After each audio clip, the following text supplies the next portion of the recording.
Good morning, everybody, and welcome to the first of a series of small little screencasts looking at different qualitative methods and how you might use them. The first one we're going to look at is interviews and the way in which interviews can be a real help in terms of getting data out of people and helping to answer complex research questions. So the first thing you have to think about really is why are you using interviews, how are you going to use them, and what you're going to ask. So we come back to the basic sort of foundational questions. So what questions are you asking? Why are you asking these questions and why are they important? And the reason that we have to get this right to start is that if we ask the right questions, we start to get very interesting answers. If we ask questions which are either too narrow or lack focus, you might end up with information which isn't that beneficial. So thinking about the questions and spending time preparing them and making sure that they are focused on your particular area is really important. We also need to think about the order of them. So do you jump in straight away with the most important question, or do you build up to that question? And most research projects would have a series of more introductory questions which start to get the participant to think about the broader issues that you're talking about before you then go into the more directed and specific questions about a particular topic. And again, this is something which is quite iterative. You sort of get used to it as you're going through it. And although you might wish to go straight to the main question, it's sometimes a lot easier to build up to that question by asking further contextual questions. That way the person is already thinking about the areas that you're studying and how they might then answer it. Students always ask how many questions they should ask, and the simple answer is there isn't a set number. You have to think carefully about the amount of time these things will take and whether or not you're going to be getting lots and lots of contextual data, and if so, how you might use it. So the rule of thumb is a set of introductory questions, a set of questions on the main theme, then maybe a set of supplementary questions to provide further context. But as with most things, too many and people start losing interest. Too few and people can't necessarily actually develop their thinking or responses effectively enough. So again, it's one of those processes where you have to think about what information you're trying to get out of people and why that's important. The following thing about open and closed questions is really important, because if you want simple yes/no answers, then you'll get yes/no binary responses, and therefore what will you be using that information for? If you want to have more open questions, so ones where people can give a fully rounded or contextual answer, then you'll get a lot more data from that. One of the things to think about here is what will you be using the data for, how will you be using it, and what value will that add to your project. So if you want people to say, yes, I use a certain brand of product, or yes, I use a certain mode of transport, then maybe smaller, more closed questions are better. If you want to know why people have preferences for certain things, then you might actually start asking more open questions. Most interviews might have a series of both, so some things which are more directed and some things which are more open to interpretation. One thing to think about is do not use leading questions, so questions where there's an embedded answer in the question. We all do it, but you need to be careful about neutrality with the questions, otherwise the validity of the data can be flawed. So if in doubt, talk to each other about what the question might mean, how you might use it, or talk to me and Razzie, because we can advise. And then, do you want to have an interview schedule, or do you want to have a loose set of themes? And this depends on the nature of the questions you want to ask and the people you're talking to. It depends on how confident you are and comfortable you are with having a conversation and being able to direct that.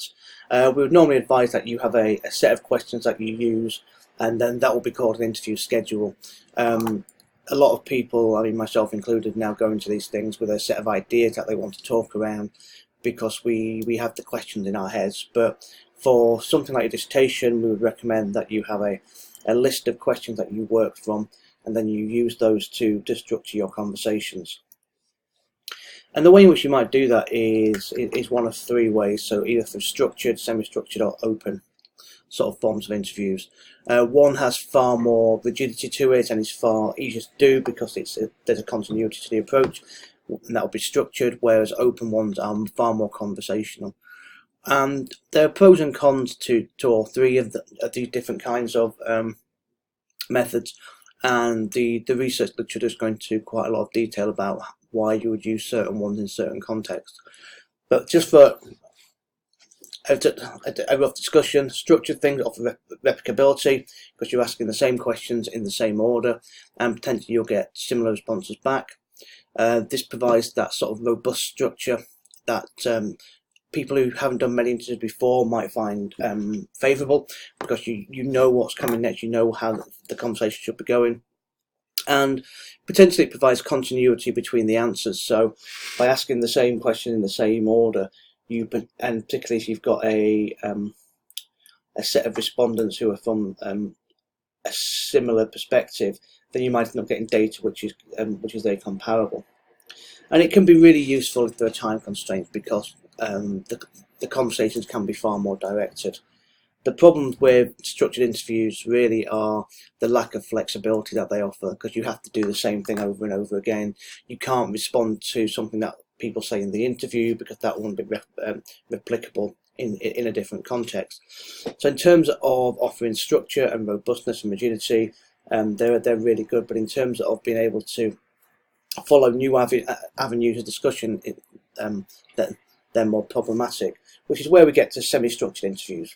So they're more flexible. You can ask a variety of questions depending on what people say, but they are still based on a set of questions that you as the researcher agree on before you start. So you might have a series of, say, 5 or 6 questions, but there might be sub-questions or additional things which you want to ask depending on what somebody says. And one benefit of this is that it provides you with opportunities to go into more depth on certain things which you think are important, or certain things which you might have missed in terms of setting the questions up. They also make it slightly more human in terms of it becomes more of a conversation. It's multi-directional. It's still being progressed as a set of linear questions, but you like to get to sort of mosey around and diversify a little bit as well. But to do that and to do it effectively, it requires some skills on your part to ensure that the focus and the responses are still answering the questions that you have. It's very difficult sometimes if somebody is just talking about something to get them to come back to what you actually want to discuss. So you need to think carefully about your skills and your role in doing that. In terms of what they give you, they give you a lot more expansive contextual data, because you end up with pages on pages of either notes or pages or a very long interview tape. So you actually have a lot of information there, some of which might be really, really important, others which might be interesting contextually but not really answering the questions. So it takes quite a long time to go through it and to sift out what's good and what's bad, which means it can be quite hard to analyse the data because you've got very broad responses. But semi-structured is a sort of very standard way of doing things, where you allow some replicability and some robustness in terms of core questions, but then you can work around that. Finally, we have open-ended interviews, which are far more flexible and far more fluid. They are basically around one or two really key questions, which then starts a conversation. So you end up having a lot more dialogue and a lot more fluency in terms of what's responded, which can make it quite interesting in terms of getting a lot more deeper and contextual information, because people are able to think more broadly. But it does mean that you've got to be very skillful in managing that process and making sure that you actually get the information you want. So normally you would have a couple of kick-off questions, and then you go from there.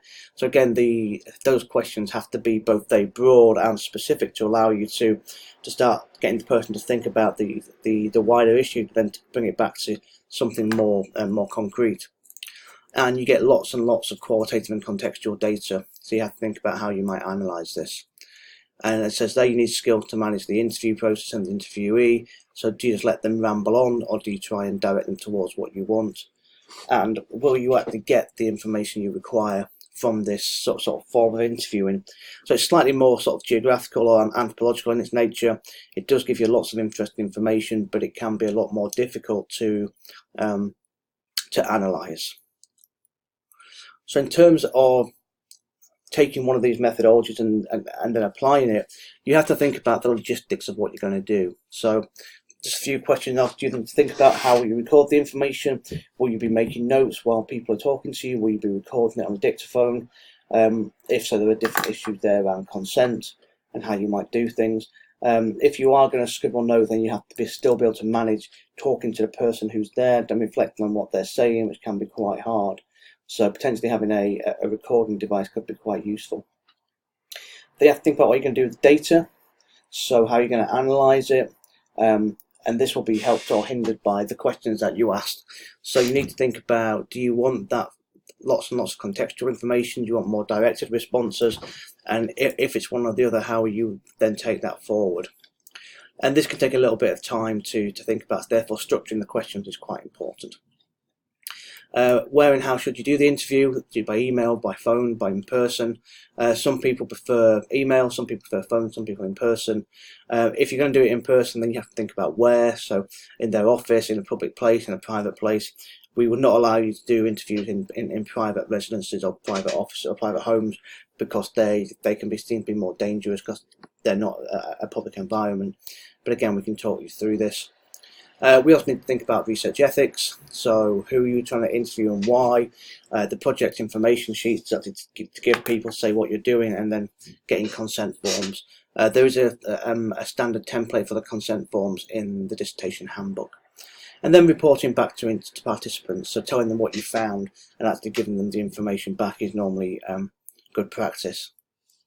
And then finally, you need to prepare.